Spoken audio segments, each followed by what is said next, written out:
Callum Dray and Elwyn Dray thought they owned Greenock streets. But when Mason Kearney sent his silent enforcers, the brothers' empire wasn't just threatened. It was marked for execution. In the quiet Scottish town of Greenock, the Dray brothers ruled like shadow kings. Callum Dray, the elder, was cold and methodical, a man who built his reputation on ruthless decisions and an iron grip on loyalty. His younger brother, Ewan Drake, was different, volatile, quick to anger, and addicted to the rush of power. Together, they created an empire that seeped into every dark corner of the town, from the smoky backrooms of betting shops to the silent harbors where unmarked crates arrived at night. They controlled debts, collected protection money, and made sure every nightclub, garage, and pawn shop paid tribute. In Greenock, the Dray name wasn't just feared, it was law. For years, their reach stayed local, but Callum dreamed of more. He wanted to push their operations beyond Scotland, to run not just pubs and small-time gambling, but entire shipments of drugs flowing in from overseas. That dream brought them into the orbit of Liverpool's syndicates, a world far older, sharper, and more dangerous than anything they had faced. At the top of that food chain was Mason Kearney, a man rarely seen but always felt. He ran Liverpool like a chessboard, always, and anyone who stepped onto it without his permission quickly found themselves off the board entirely. The first contact between the Drays and Kearney's network had been simple. A handshake deal in a neutral pub, a promise to move product north for a cut. At first, it was smooth. The Drays handled distribution with military precision, and the profits were better than either side had imagined. But as the money flowed, so did temptation. Ewan, reckless and eager to prove himself, started skimming from the shipments. A few kilos disappeared here, and they're hidden inside deals with smaller gangs. He thought no one would notice. One night, an entire shipment went missing. A load worth nearly Q2 million, vanishing from a Greenock warehouse like smoke. The only trace was a trail of blood near the loading bay and a bullet lodged in the concrete. The workers on duty claimed ignorance, but everyone in town had an idea who stood to benefit. The Drays swore they had been robbed, that they were victims of a setup. But no one believed it, least of all Liverpool. In the weeks that followed, always, tension crackled like static in the air. Mason Kearney didn't shout or threaten. He simply stopped sending calls through intermediaries and started sending messages in the form of bodies. A low-level courier was found in his flat, wrists bound with duct tape, his face beaten beyond recognition. Another man linked to the missing shipment turned up, floating in the Clyde River with bricks in his pockets. These weren't random killings. They were warnings, and they were meant for the Drays. Callum, stubborn and proud, dismissed the signs. He told his crew Liverpool wouldn't dare spark a war on Scotland. Unknown to the Dray brothers, Mason Kearney had already set his plan into motion. He didn't argue, didn't demand meetings, and didn't leave voicemails filled with threats. Instead, he summoned Gu Finn Colgrave and Rhys Mulleron, two of his most trusted and feared enforcers. Their names weren't widely known, and that was intentional. They didn't operate like street thugs or loud killers. They worked quietly, sliding in and out of cities like ghosts, leaving no fingerprints, no witnesses, only whispers that they had been there. Finn was the strategist, a lean figure with ice blue eyes that never seemed to blink.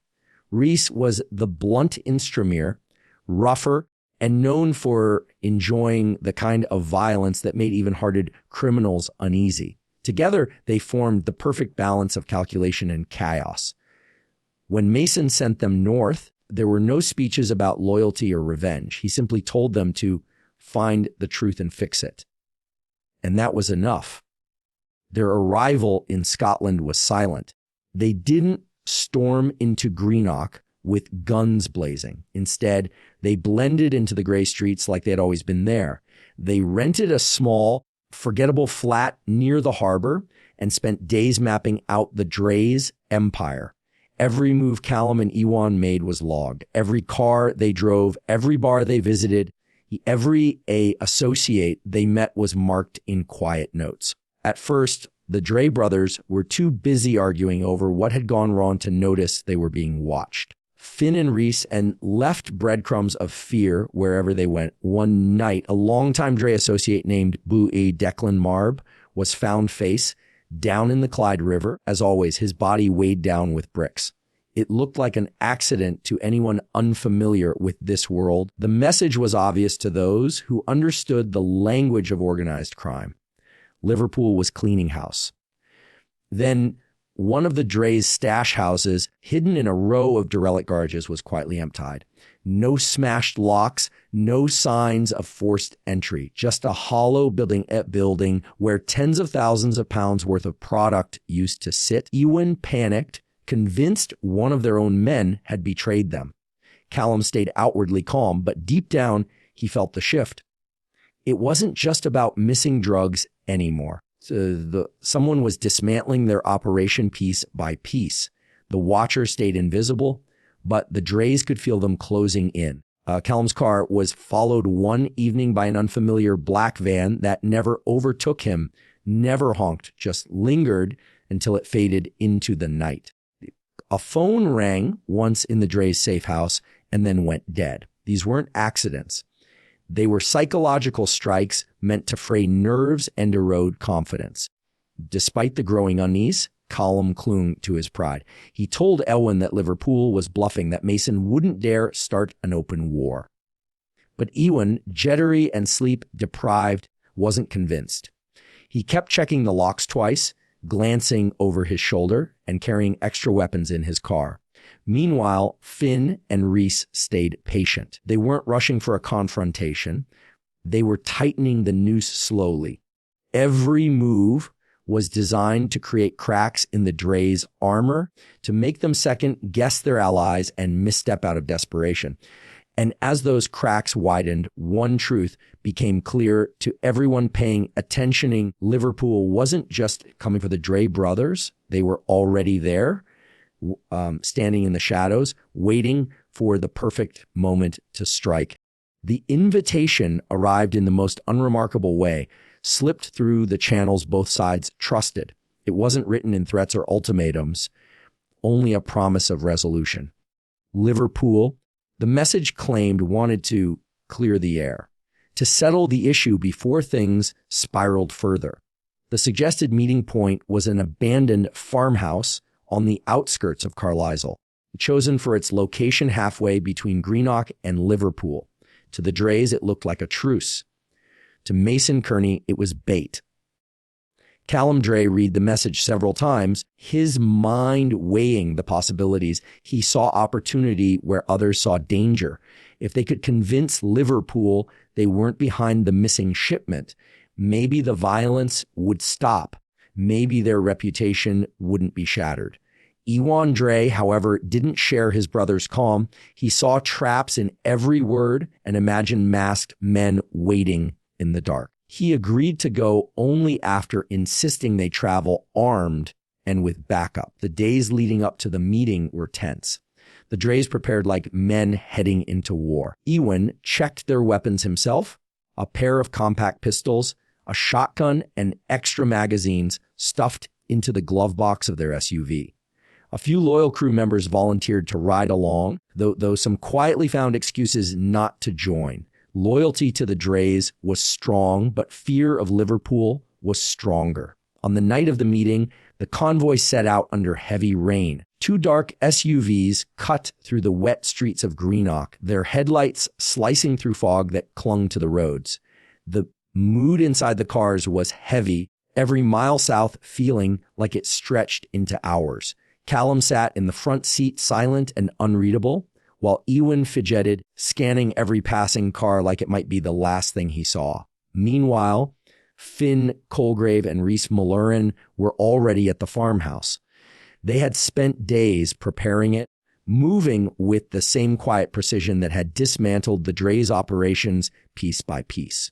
Windows were boarded up, giving the interior a suffocating darkness A single bulb hung from the ceiling, its weak glow casting long, unsettling shadows.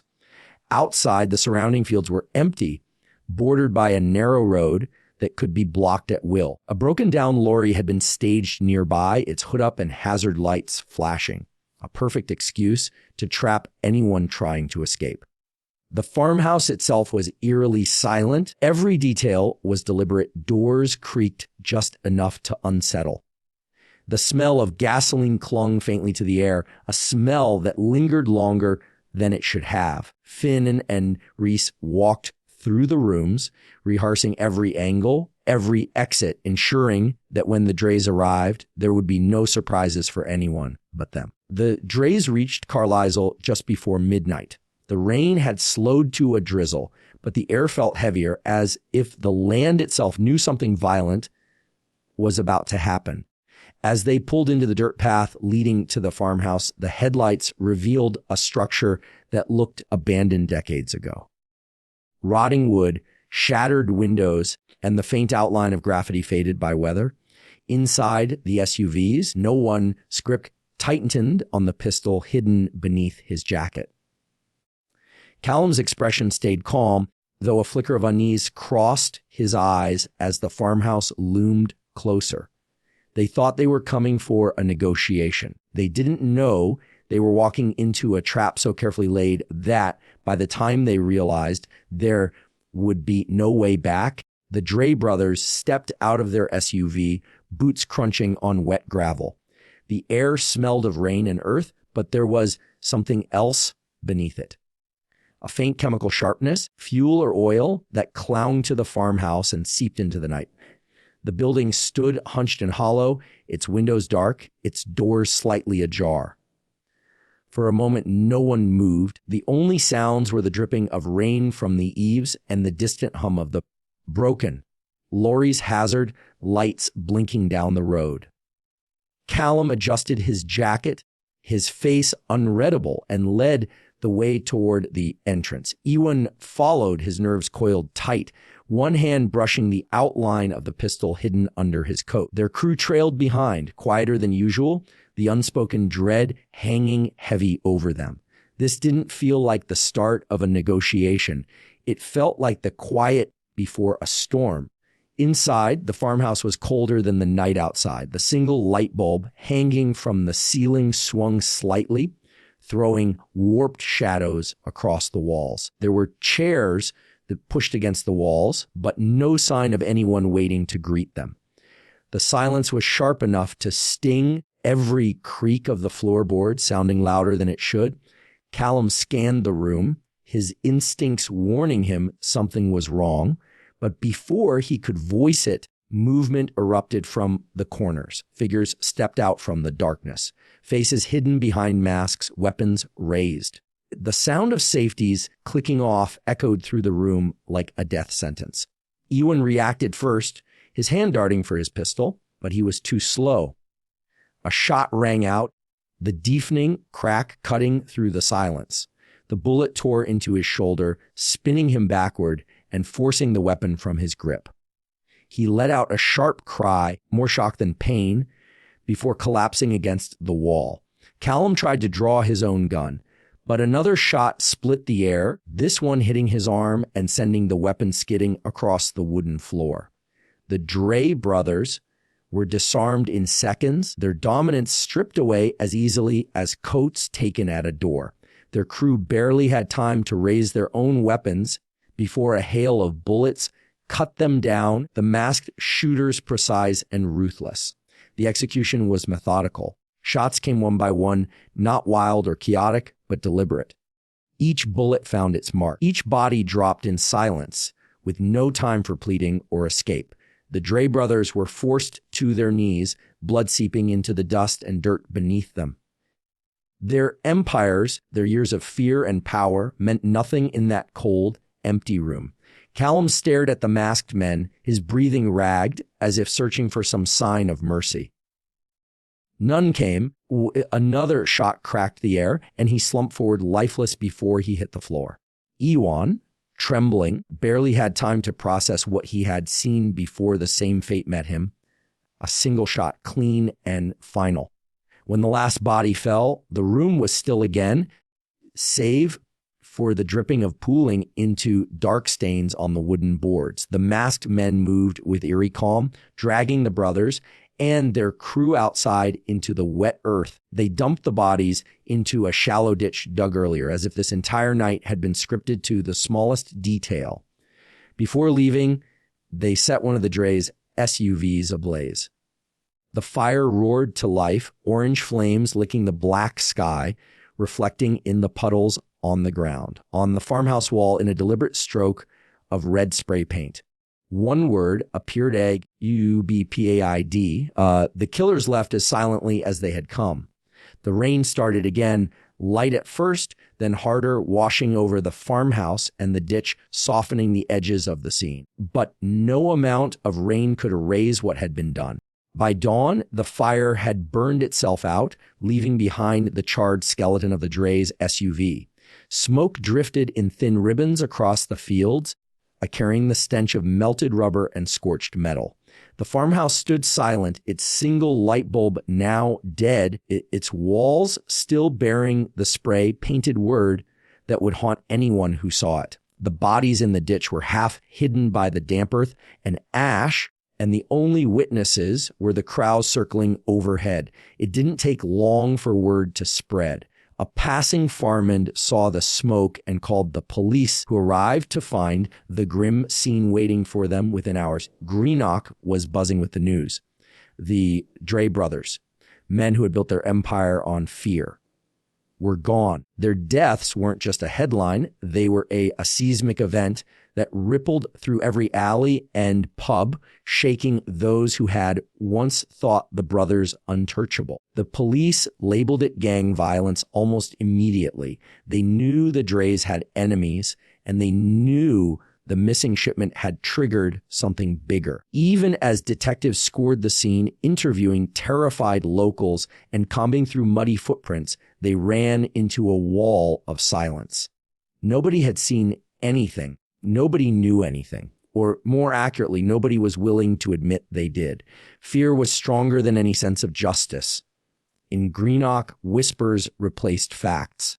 Some said Mason Kearney had been there himself, standing in the shadows to make sure the job was done right. Others swore he hadn't left Liverpool, that he didn't need to. His reach was so long, he could have orchestrated the entire thing from a phone call in another city. No one could prove either version, and no one dared to try. Back in Liverpool, Mason never made a statement. There were no triumphant calls, no boasts, no threats sent northward. The silence was deliberate, heavier than any words could have been. It was a messaging. When someone crossed him, they simply ceased to exist. Finn Colgrave and Rhys Molleran vanished the same way they had arrived, without a trace. They left no fingerprints, no security footage, no trail for investigators to follow. The farmhouse sat abandoned again, its bloodstains slowly washed away by rain and time, but the memory of that night lingered like a scar. With the Drays gone, their empire crumbled almost instantly. Associates who had once boasted about their loyalty were now scrambling to protect themselves, switching sides, disappearing, or turning up dead in alleyways. Rival gangs carved up what was left, but even they spoke softly, careful not to look like they were challenging Liverpool's control. The town itself felt changed, quieter but not safer. It wasn't peace that settled over Greenock. It was the heavy quiet that follows something terrible. When everyone is too afraid to disturb it. People lowered their voices in bars when the Drays' names came up. Old debts were suddenly forgiven, not out of kindness, but out of fear that invoking the past might summon something worse.